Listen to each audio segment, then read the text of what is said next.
Well, good morning. You're listening to Caregiver Crossing, a podcast brought to you by Joy's House. We are so blessed and thrilled that you are here. If you are new to Caregiver Crossing, you should know that we are a podcast created just for you, the caregiver. I'm Tina McIntosh. I'm Terry Stacy. We're here every week. We bring you experts from across the country, providing comfort and resources and joy to our caregivers. This podcast serves to embrace family caregivers of today and tomorrow. So thank you all so much for being here. Tina? All right, we're going to talk about something today that we all need to hear. First of all, I'm going to start by saying retirement is an exciting proposition. I'm just now at a point in my life where I'm like, retirement. I'd like to look forward to that. I'm not there yet, but I'm close. You know, no more early mornings where you have to have the wake up calls or your alarm goes off or you have the long days plowing through a stressful workload. I think we've all dreamt of having the free time to do as we wish. However, that sweet dream can sour rather quickly. All of that free time can turn into long, unproductive days, weeks and years that can be, filled with boredom and uncertainty. And even empty nesting can have this effect. And so it's important for seniors to find meaningful and engaging things to do with their time, meeting other people, using their skills, and volunteering is an excellent option. And so volunteering among seniors has been linked to improved quality of care, stronger social networks, increased levels of physical activity, and lower mortality rates. Volunteering can be an important contributor to the well-being of seniors, their families, and communities, and can improve all of that well-being. But how do you do that? How do you get connected to a volunteer program that works for you? And so joining us today, we have Monica Woodsworth, who has been on Caregiver Crossing before and does great work in the community. She is the director of RSVP at Catholic Charities of Indianapolis, and she's going to talk with us about the value of senior volunteerism and some of the exciting opportunities available near you. First of all, Monica, thank you so much for being with us. Thanks. Happy to be here. Well, Terry, we're going to jump right in. I'm going to ask you to start us off because I know this is an area of interest for you as well. Well, and I love this because I see so many senior volunteers at every event I go to and organizations. And so thank you for being here, Monica. What, in your words, what are the benefits of senior volunteerism? It's like a dose of medicine, right? In a way, definitely. And you already mentioned some really important ones: that improved quality of life, stronger social networks, the increased levels of physical activity, lower mortality rates. And for volunteers, this can also include decreased anxiety, depression, and loneliness. It can also mean retaining independence and autonomy if seniors have moved to be closer to their families, but still want to have their own lives. And then benefits for the community are people are engaging to address community issues and social concerns. So these volunteer opportunities exist because there are needs to be met, which brings us to other benefits, learning new things about our communities as we volunteer, things like the culture of the Burmese or the Congolese, or learning new skills, having more knowledge about Medicare, or learning about plumbing and painting. Just so many different ways that volunteering can make a positive impact on people's lives. Monica, you've got two programs there at Catholic Charities. You've got the RSVP program and then the Senior Companion program. Can you tell us a little bit about both of those? Right. They are both through AmeriCorps seniors. And that means that you have to be at least 55 years old. They were federal programs set up more than 30 years ago, recognizing the value that older adults have as they were leaving the workforce. Now, we know a lot of people don't retire at 55 anymore, that pipe dream, right? So there may be people who are 55 and still working that want to get involved and volunteer, or people who have retired and want to volunteer. So we have volunteers anywhere from in their 50s to in their 90s. With the RSVP program, that actually stands for Retired and Senior Volunteer Program. And it's about choice, about improving lives and fostering civic engagement and helping people find the connections to the community programs that need help. And then the Senior Companion Program, how is it a little bit different from RSVP? Mm-hmm. As the sister program, the difference is With RSVP working like a volunteer clearinghouse, and the senior companions, they are more dedicated in the time and commitment that they make. So the senior companions, they are 55. They are also low to moderate income individuals, and they receive a stipend for their volunteer work. And they're going out on a regular basis to assist frail older adults and help them stay at home as long as is safely possible. Wow, I like that program. How do people get involved? Because I mean, you're saying that particularly about the senior companion program, and I all of a sudden have this list of people in my life that I'm like, oh, I should be doing that. I mean, how do people find their way to getting involved with that program? Like you mentioned before, through Catholic Charities, they can reach out. We have information on our website, so people can look for AmeriCorps Seniors Indy.org.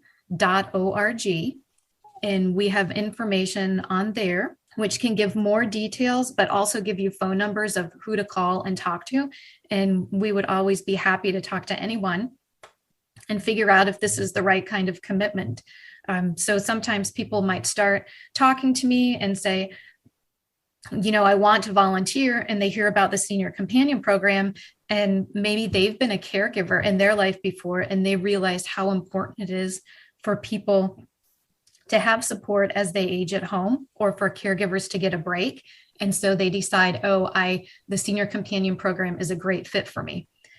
And other people may say, well, volunteering scares me a little bit. I don't want it to take over my entire life. I don't feel like I can say every Monday and Wednesday, I'm going to volunteer for 6 hours. So I want more flexibility in terms of what I can choose to do and how much time I commit.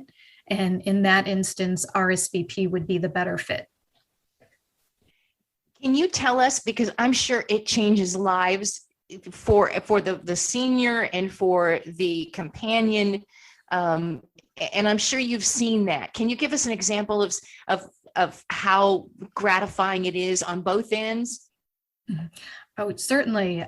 We hear from our volunteers all the time. Volunteers will say, volunteering makes me feel good about myself because I know that I have the ability to help someone else. So even though a volunteer may be somebody with their own health issues, with chronic pain, they wake up and they go, well, I have a role, and that role is helping to make somebody's life better. And because of that, I'm going to get up and I'm going to go over there and I'm going to have a conversation with this person, and we're both going to have better lives. So oftentimes, especially the senior companions, they will say that being a companion is what keeps me going. And then for the older adults who are at home, their companion becomes very instrumental in their lives, because that companion is bringing community to them. They are bringing what they've been educated and trained on in terms of community resources and communication and connecting with people. And so being able to share that, and they are actually representing the fact that we haven't forgotten about them. They may be older, they may be frail, they may not be doing what they've done their whole life, but they haven't been forgotten. And that's the importance of volunteers, I think, in many ways. And one of the hard things about volunteers is they don't like to be thanked. We run into that a lot, because they say, well, I'm not doing this, to be thanked. I'm doing this because I realize that there's something important out there that needs to be addressed, and I'm willing and able to do that. So my hardest job sometimes is finding ways to make that thank you big enough to cover everything that they do, and help them to accept that thank you, because volunteers are hard to be grateful to sometimes. Oh, yeah. What is the advice you would give to somebody? And I know we have to wrap here, but what is the advice you would give if somebody says, I was thinking about volunteering, I'm nervous because, insert all of the reasons and excuses that we all have in there. But what would your advice be to somebody who's thinking about volunteering but hasn't made that phone call yet? Mhm. Just because you make a phone call, it doesn't mean that you are tied to volunteering for the rest of your life. The important part is what you're mentioning, that a person is willing to start a conversation. There is so much more flexibility in volunteering now than there has been in the past, because people are always at different spots in their life, and people may be coming and going from volunteering, but they do want to have that flexibility. And as long as we can train them appropriately and find that match where they really feel the passion, and that's the important thing. Once you start volunteering and you decide to make a go of it, you should be really excited about it and waking up feeling passionate on your volunteer days. And if that's not happening, it's okay, because you can stop and you can reassess, and we can look at other opportunities. We don't want people to be discouraged. If there is somebody that wants to give of their time, we want to be able to find a way for them to do that. Wow.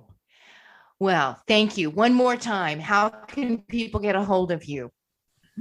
They can simply call me directly. If I can share my number, that's 317-261-3378.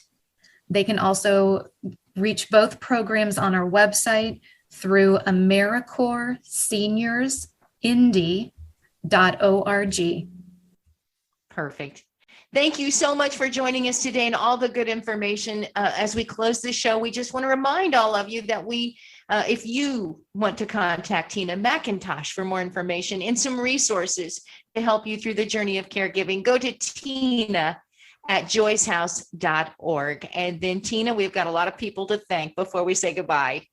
Oh, we do. We want to say thank you to our sponsors. We've got Katz, Sapper & Miller. KSM is a leading advisory, tax, and audit firm, providing inspiration, insight, and technical experience you need to help you achieve your next great thing. We've also got Flanner Buchanan Cremation and Burial. This Indianapolis funeral home of Flanner Buchanan have been helping families plan the final farewell for nearly 150 years, providing comfort, care, and convenience during difficult times. And last but not least, our friends at AARP. They are leading a revolution in the way people view and live life after 50.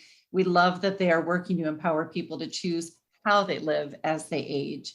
So until next time, on behalf of Terry, Stacy, and myself here at Caregiver Crossing, thanks for being here, and take good care of each other.